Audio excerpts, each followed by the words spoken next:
What did you make of that, Emily? Well, I think that he didn't mean to come across in that way, and I will defend him on this, because if you read in today's paper, what he basically was saying, when you come into Heathrow, it's like coming to a country of all different nationalities, and that there is a great variety of culture within Britain. And unfortunately, he didn't state it that way.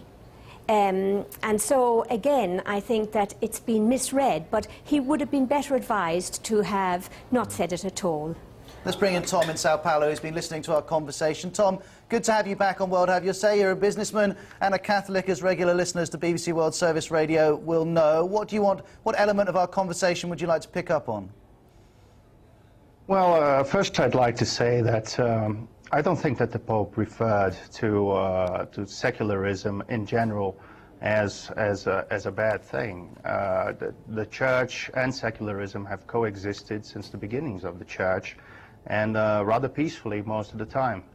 What he did mean, I think, is that radicalism within secular thought, or fanatical liberalism, for that matter, are dangerous lines of thought, in that they promote the same intolerance that radical religions would promote. And in that sense, they are equally dangerous and should be treated with reserve. What we want is for a global community, is for a joint effort for the common good. Well, rather than me paraphrasing him, I'm going to pull up another quote from the Pope in just a moment. But first of all, let me read you this email from Patty. She's following the debate with the BBC from Los Angeles. And she says, as an atheist, I'm deeply offended by the Pope's ignorant statement concerning Hitler's atheist extremism. Liz, in Glasgow, were you offended by anything the Pope said yesterday? I was not at all offended. I thought that the Pope was very apprehensive about coming to Scotland because of all the bad press. And I think he's a very intelligent man, and I think a lot of his comments were taken out of context. The actual, the whole, everything the Pope said yesterday was to people, not to one religion in particular. It's about respect, and I feel that respecting people, respecting each other for the religion, that's the important thing. I respect other people to have a point of view about religion or not to be religious, and I expect them to be respectful of me and my point of view. Just if I could pick up on what Liz was saying, if you listen to what the Pope said this morning when he was talking to all the leaders of different religions, he said it's this quest for ultimately what satisfies us, for the meaning of life that joins all religions together and makes us brothers with each other. But this word respect is interesting, isn't it? Because lots of Catholics are emailing the BBC this week saying they feel that the amount of respect they receive from atheists is diminishing. Is that how you two feel? Emily? I don't feel that, but I feel that we overuse the word religion. I think religion in our present society has a bad press because religion has led to so many wars from all religions. And I would like to focus more on faith in God, faith and virtue and belief, but religion, let's just try and see if we can live together peacefully, but not go on and on and on, because it does lead to trouble. Well, Tom was talking about the comments the Pope's made about society. Let me see if I can pull up another quote from what he was saying in Scotland yesterday. In the meantime, thank you very much to Sharon in London for getting in touch, and Andrew in Denmark on the phones. You'll be with us in just a couple of moments. In fact, let me speak to Andrew before I bring in that quote. Andrew, you're following this visit from Denmark. Do you think it's appropriate for Britain to be spending this much money on a state visit for the Pope? Not really, because the majority of Catholics, there isn't one in Britain. It's purely a pastoral visit, mainly from what I can see, and therefore why should the rest of the population be paying for it?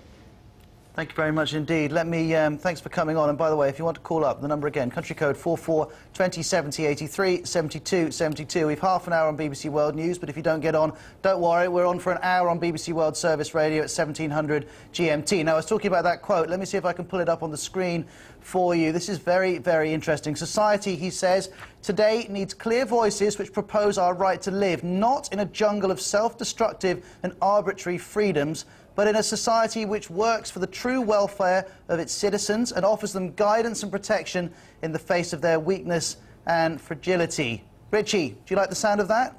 Well, I think that quote's quite good, but if we come back to the wider issue of secularism and the extreme forms of secularism he was referring to... No, but one moment, Richie, let's hold on to this, because his point is that human rights alone, that reason alone doesn't meet the potential, doesn't allow mankind to meet the potential as an individual, but also as a society. Do you agree with that or not? Well, no, I don't think... I think that human reason alone can meet that potential. And I don't think the Pope is objecting to that. No. As a Catholic, we would say, let's have a dialogue on that. Yes. With where do we get to? How do we build the common good?